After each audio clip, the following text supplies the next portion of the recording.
વઘાર કરી અને પછી થોડી વાર એને તેલમાં હળવા દેવાનું. કેળાનું જો મસ્ત શાક તૈયાર થઈ ગયું છે. અને ટેસ્ટ ખાટું મીઠું હોય. ખાટું અને મીઠું શાક. ગુડ મોર્નિંગ, જય માતાજી. કેમ છો? મજામાં સ્વાગત છે ફરી તમારા બધાનું અમારા આજના વિડીયોમાં. અત્યારમાં છે ને ચા નાસ્તા કરી ગયા છે. બા અહીંયા બનાવે છે કેળાની સાલનું શાક. અત્યારનું જો સાલ અહીંયા સુધારી આનું શાક બનાવવાનું જોઈએ એમાં છાશ જોઈએ, લોટ જોઈએ, સબ ભેગા કરતા તો બનતા ને. કેળાની છાલનું શાક બહુ ટેસ્ટી થાય ખાટું મીઠું. આજે આપણે છે. આને ધોઈ સરસ આને વઘાર કરી અને પછી થોડી વાર એને તેલમાં હળવા દેવાનું છે.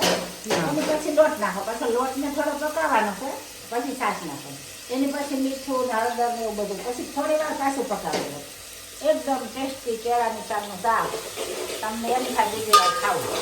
અત્યારે તેલમાં પાકું હવે આને થોડુંક ચસલવા દેવાનું અને પછી લોટ નાખવાનું.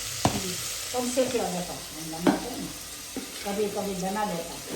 હવે ચણાનો લોટ हाँ ये आप ऐसा पसे तेल में खाली नीचे पकाड़ी लो અને એની પછી લોટ એડ કરો, એની પછી શાક એ હળદી और नमक हो गया, सब्जी तैयार.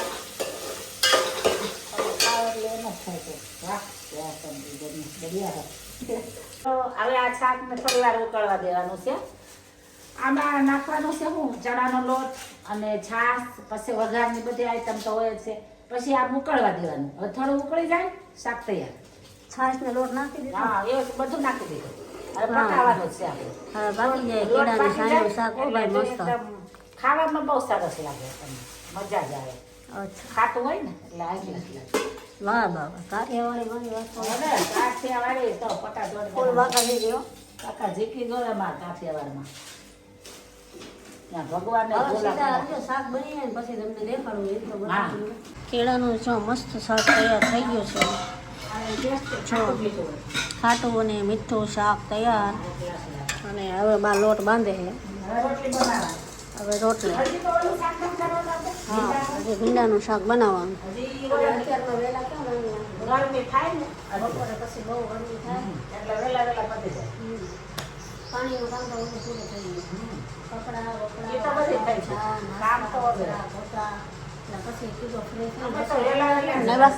બનાવીએ ફટાફટ. એટલે અત્યારમાં ગરમીમાં વાંધો ન આવે એમ, પછી નથી રહેવાતો. પછી તો ન રહેવાય. પછી જમી તો ભલે ને 12 વાગે. પણ રસોઈ કરી લેવાની. અહીંયા ખાલી સવારમાં 8 વાગ્યામાં આપણે નીકળી જઈએ. બહુ ગરમી પડે અમારે ગુજરાતમાં. એટલે આજ તો મેન બાએ નાખી જ કરી લીધું વહેલા. હવે આ શાક તો બની ગયું કેળાનું, કેળાની સાલનું. હવે હા ભીંડાનું બનાવવાનું છે ને રોટલી બસ. પછી તો સાંજે સાંજે હવે પાછું કદાચ પંજાબી બનાવશું. પનીર ને કાજુ ને બધું કર્યું છે. કદાચ અને લેવાની ને તો એક ભાઈ બનાવી નાખી દાબેલી બનાવશું. હા. એ હાંજનું હવે હાંજે જોયું જાય. અત્યારમાં તો વહેલા રસોઈ કરી નાખી ને બા.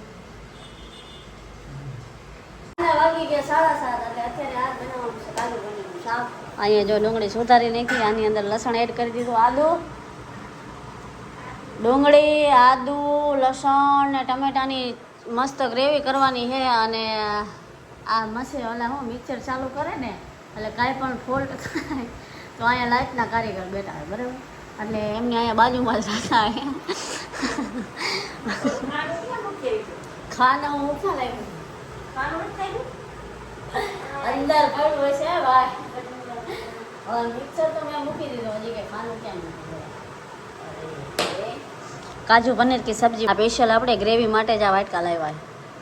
આની અંદર બધી હા 2 વાટકા સ્પેશિયલ ગ્રેવી માટે જ. એ કઈ ગોઠવો હવે પણ ગરમીના ક્યાં લાવ્યા હતા. અમદાવાદની ગરમી કેવી છે મોલમાં, ઘરે ન રહેવાય. 5 ડિગ્રી ગરમી પાડે.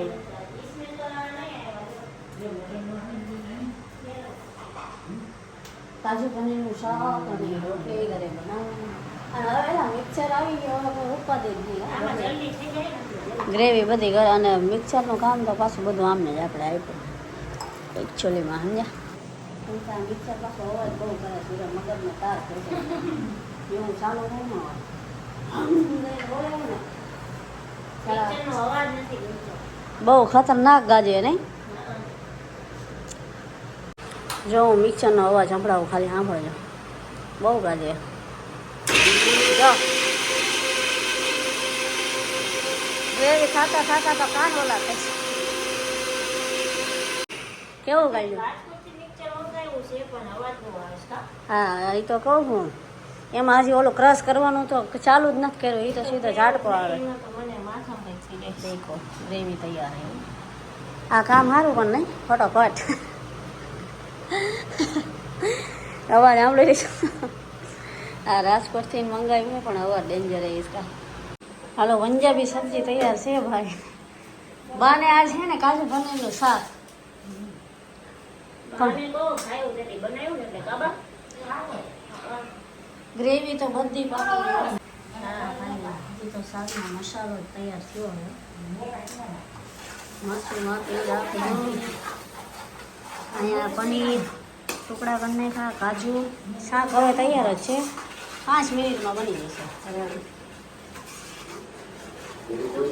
હલો હવે બધા બેસી ગયા જમવા કેવું શાક બન્યું બધા કાજુ પનીરનું ડુગાને બહુ ભાઈ ઓ ભાઈ કાલે આપણે પરમદી બનાવ્યું હતું ને ત્યારે ભાઈ તો આજે ભાઈ જો અહીંયા અમે બધા જમી લેવી અમે બહાર ને જમવાનું બા તો અત્યારે નીંદર કરે અહીંયા મેચ ચાલુ હે તો હાલો હવે અમે બધા જમી લેવી મસ્ત આપણું શાક અહીંયા તૈયાર છે કાજુવાનું સામે પાછા ઓલા પંજાબી તડકા ને પંજાબી તડકા. આ બા ઊભા છે હો પંજાબી શાક આવે પંજાબી તડકા. હા પંજાબી શાક અને પંજાબી તડકા ખાવા પડે